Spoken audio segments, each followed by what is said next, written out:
Donc bonjour, aujourd'hui nous sommes au Moulin Moury, nous sommes Bonjour. avec Kim. Bon, et bienvenue au moulin. Moi, c'est Kim Pelluo et j'ai 23 ans. Donc, je suis meunier au sein du Moulin Maury. Donc, le Moulin Maury, c'est une histoire familiale donc, depuis 1953, donc la famille Maury. Actuellement, à la direction, c'est François Maury et Anne-Laure Maury. Et donc, voilà, aujourd'hui, on écrase environ 17 000 tonnes de céréales à l'année. Et donc voilà, on travaille sur du blé conventionnel et aussi du biologique, du label rouge. Et également, on travaille plusieurs variétés, donc ce qui est seigle, grand épeautre, petit épeautre et également des variétés anciennes de blé, donc amidonnier, rouge de Bordeaux, barbu de la Cône et Touzel. Voilà. On transforme, donc nous, on a la compétence d'avoir la transformation de deux types de moutures, donc la mouture sur cylindre et la mouture sur meule. Donc sur la mouture cylindre, on écrase environ 13 000 tonnes de blé à l'année, et sur la partie meule de pierre, on écrase environ 2 000 tonnes de céréales, donc, qui comprend blé, petit épeautre, grand épeautre et variété ancienne de blé.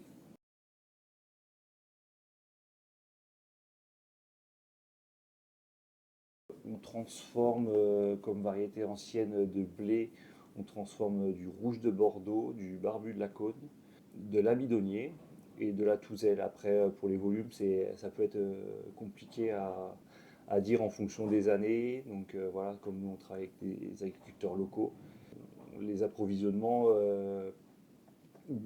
diversent en fonction des années en fait.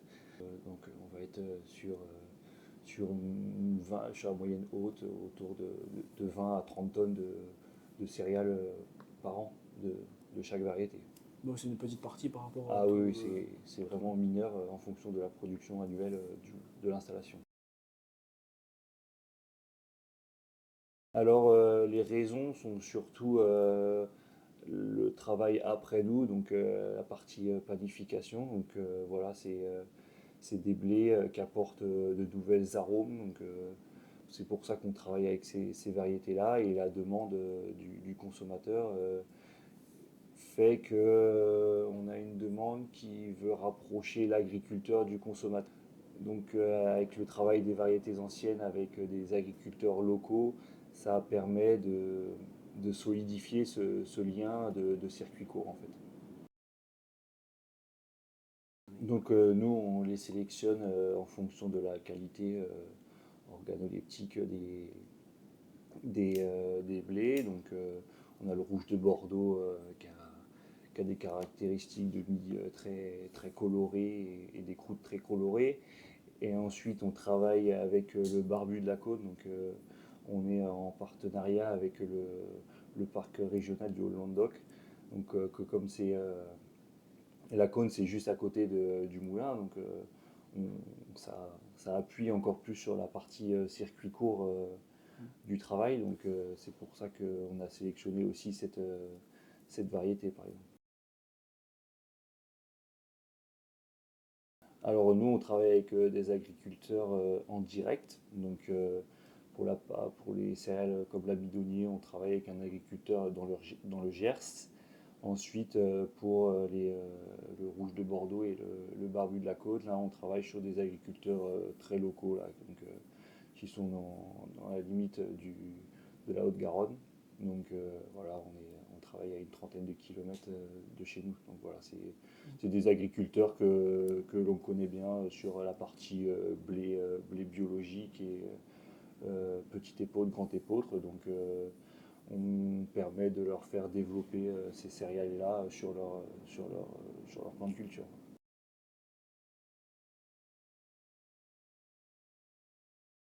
Ça dépend des années. Donc on a des années qui peuvent être très compliquées. Donc forcément les volumes baissent.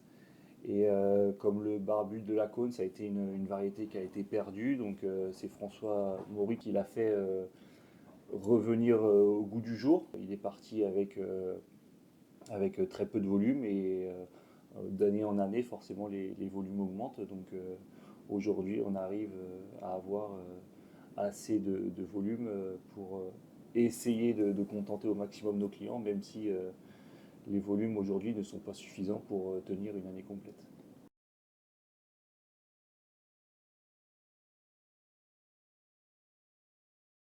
Oui, nous on ne travaille pas avec ça. Nous, vraiment, on travaille avec la connaissance des agriculteurs locaux que l'on a. Après, pour la demande de nos volumes,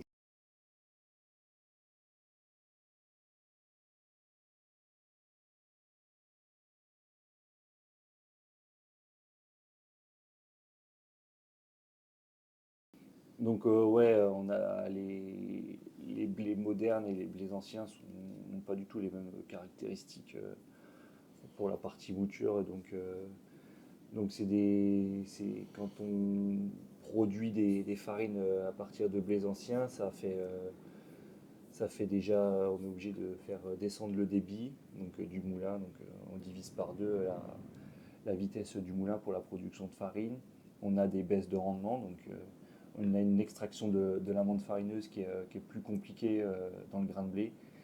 Donc oui, on a une grosse différence entre les blés modernes et les blés anciens. Le prix entre des blés modernes et des blés anciens, donc déjà, il va être différencié parce que déjà, les blés anciens, on va essayer de valoriser au mieux l'agriculteur. Donc circuit court, biologique, donc forcément les prix vont être supérieurs à des blés modernes.